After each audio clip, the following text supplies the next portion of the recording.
Students, इस video में हम डिस्कस करेंगे nature of roots of quadratic equations. तो इसको शुरू करने से पहले आपको क्वाड्रेटिक इक्वेशन के बारे में पता होना चाहिए। क्वाड्रेटिक इक्वेशन इस टाइप की होती है a x square plus b x plus c is equal to zero, where a should not be equal to zero. अब जब हम इस इक्वेशन को सॉल्व करते हैं तो इसके जो नंबर ऑफ रूट्स हैं वो 2 रूट्स आते हैं। इसकी हाईएस्ट पावर 2 है तो 2 रूट्स आते हैं। इसको शुरू करने से पहले आपको डिस्क्रिमिनेंट के बारे में पता होना चाहिए। डिस्क्रिमिनेंट का फॉर्मूला होता है बी स्क्वायर माइनस 4ac। तो चलिए शुरू करते हैं कि अगर आपको रूट्स का नेचर फाइंड आउट करना है तो आपको डिस्क्रिमिनेंट फाइंड आउट करना पड़ता है। अगर आपके पास डिस्क्रिमिनेंट की वैल्यू 0 आती है तो जो रूट्स होंगे वो रियल एंड इक्वल होंगे। अभी अभी मैंने बताया कि 2 रूट्स आएंगे तो जो दोनों की वैल्यू होगी वो रियल होंगी और दोनों क्या होंगे, बराबर होंगे अगर डी की वैल्यू 0 आती है। या क्या हो सकता है, डी इज ग्रेटर देन 0, मतलब कि डी की वैल्यू पॉजिटिव होगी। अगर पॉजिटिव होती है तो रियल एंड अनइक्वल होंगे, मतलब कि बराबर नहीं होंगे। अब इसमें फर्दर 2 सब केसेस हैं। अगर डी की वैल्यू परफेक्ट स्क्वायर है, परफेक्ट स्क्वायर का मतलब यहाँ पे ये है कि अगर आपके पास ऐसी वैल्यू आती है, मान लीजिए 16 आया, 16 को आप ऐसे लिख सकते हो 4 का स्क्वायर, या 9 है तो 9 को आप ऐसे लिख सकते हो 3 का स्क्वायर। तो दैट मीन्स ये परफेक्ट स्क्वायर बन रहा है। अगर परफेक्ट स्क्वायर बन रहा है तो रैशनल वैल्यू आएगी, अगर परफेक्ट स्क्वायर नहीं बन रहा तो इररेशनल वैल्यू आएगी।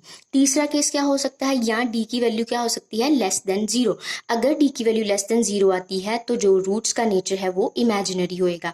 अब यहाँ पे आपको इमेजिनरी का मीनिंग नहीं पता तो घबराने की बात नहीं है, ये आपको +1 में ज़्यादा इसका कॉन्सेप्ट क्लियर होएगा। बट फॉर द टाइमिंग आपको इतना ही याद रखना है कि डी इज लेस देन 0 तो इसका जो नेचर है वो इमेजिनरी होएगा। अब इसकी एक एग्जाम्पल देख लेते हैं कि अगर आपको कोई सम आ जाता है तो आपको कैसे पता लगाना है कि ये जो इसके रूट्स हैं वो उसका नेचर क्या है। तो सबसे पहला काम आप लोगों ने क्या करना है, जो आपको गिवन इक्वेशन दी गई है उसको जनरल के साथ कंपेयर करना है।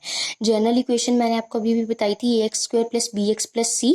ठीक है जी। अब अगर आप इसको कंपेयर करोगे तो ए की वैल्यू कितनी आ जाएगी आपके पास 2, बी की वैल्यू -6, सी की वैल्यू कितनी आ जाएगी 3। अब क्या करना है, डिस्क्रिमिनेंट का फॉर्मूला लगाना है। डिस्क्रिमिनेंट क्या था, B square minus 4ac, B का स्क्वायर मतलब -6 का स्क्वायर, ये 4 एज इट इज, ए की वैल्यू 2, सी की वैल्यू कितनी है 3।